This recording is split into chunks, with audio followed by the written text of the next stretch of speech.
Hey, young Pharaoh, do you realize you're wearing an African version of the Catholic Church's Rosary beads? Did you not know that almost every Eastern culture has a perversion of these beads? The Buddhists, the Hindus, the Catholics, definitely the Africans. And you guys have gotten so far into this foolish shit that you don't even research the things that you do and wear anymore. Because not only you wear these beads, but let's see who else wears these beads, homie. Look. Look at him. Mr. Somebody Wake Me Up If I Fall Asleep in the Greyhound bus station. Yes, you got those beads on too.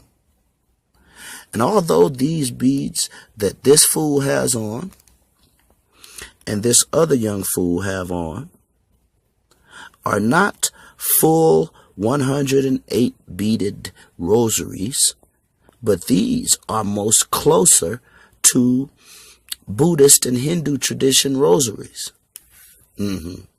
Rosaries that have to do with Shiva. Do y'all know who Shiva is? Well, let's find out a little bit about this word, ejaculation. I know most of you all think ejaculation only has to do with the first noun form of what that word is used as. The action of ejecting semen from the body. But I want to let you know that there is an archaic definition. And that definition is still used today. The second dated or archaic definition is something said quickly and suddenly. This word, ejaculation, family, has been swapped out for the word aspiration by the Catholic Church. But I said the noun form of this word, ejaculation, has a second definition that 98% of the entire earth has not pursued. The archaic definition, something said quickly and suddenly. Why does the word ejaculation fit in this conversation, ladies and gentlemen? I want to refer you to a document. Look at him with all these bumps on his forehead. And I want to show y'all something too about his forehead. Young Pharaoh, are you wearing makeup? I'm going to show you why I say that later. But this is an excerpt from a book by Alexander Hislop called The Two Babylons. And in this particular section of the book, it is documenting the Catholic Church's perversions of many archaic and dated and ancient, very, very ancient systems and manifestations of those systems. Not just tenets, but actual manifestations. Manifestations like large necklaces that have stones or wood-shaped stones as large as a pigeon's egg. Listen to me. I'm going to read this article for you, or an excerpt from Alexander Hislop's book, The Two Babylons. First, he begins talking about the normal rosaries that you all are used to seeing.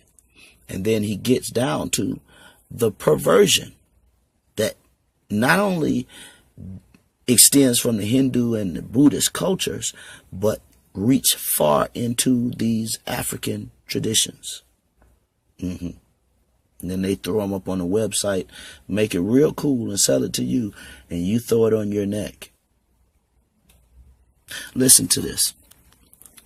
Everyone knows how thoroughly Romanists is the use of the Rosary, and how the devotees of Rome mechanically tell their prayers upon their beads.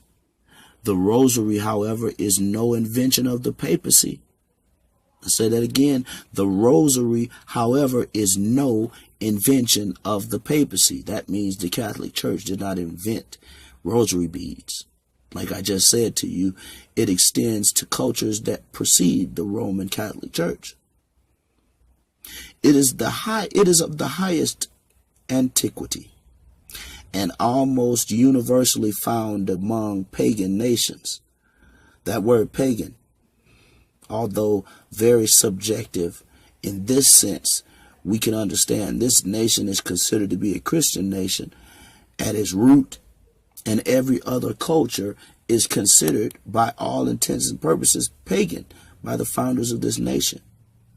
Wouldn't African cultures have been considered as pagan nations by not only the Roman Catholic Church, but these founding fathers in this country, so-called Christians?